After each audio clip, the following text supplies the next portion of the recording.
રામદાસ બાપુના જય સિયારામ. માનવ કહે હું કરું, માનવ કહે હું કરું, કરનારો કરતાલ. આદર્યા અધવચ રહે, મારો હરી કરે સો હોય. નસીબ તાની જ વાત. આપણે દરેક વાતમાં કહે છે કે હું કરું, હું કરું. આ મકાન મેં બનાવ્યું, આ ફેક્ટરી મેં બનાવી, આ ગાડી મેં લીધી, આ છોકરાઓને મોટા મેં કર્યા, આ છોકરાઓને મેં ભણાઈ ગણાઈ અને એમને તૈયાર કર્યા. દરેક વાતની અંદર હું હું હું હું અને મારું.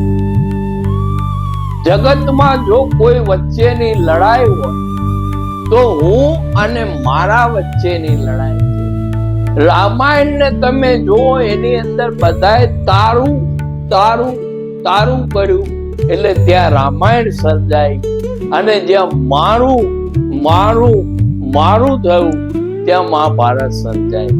એટલે જિંદગીની અંદર આ જે રચ થાય છે એ કરનાર આપણે નથી, કરનારો તો કીર્તાર છે. અને કીર્તારના ભરોસે થઈ જાઓ કે જે તું કરે સાચું છે.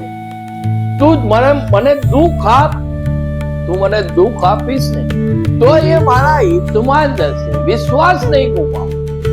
કર્મ છે, દુઃખ આવશે, પણ એ દુઃખને જો ભોગવી લેશો ને તો એ પાપનો નાશ થશે. માત્ર સુખ મળે જ નહીં, કારણ કે આપણા આગળ પાછળના કરેલા કર્મો ભોગવવા પડે. અને આ બધું કરનારો તો શ્રી હરિ છે.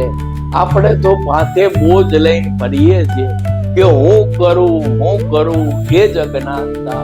આ અજ્ઞાનતા દૂર થઈ અને તું કરે એવો જો મનમાં વિશ્વાસ થાય ને તો જીવનમાં સફળતા નિશ્ચિત છે. રામદાસ બાપુના જય સિયારામ.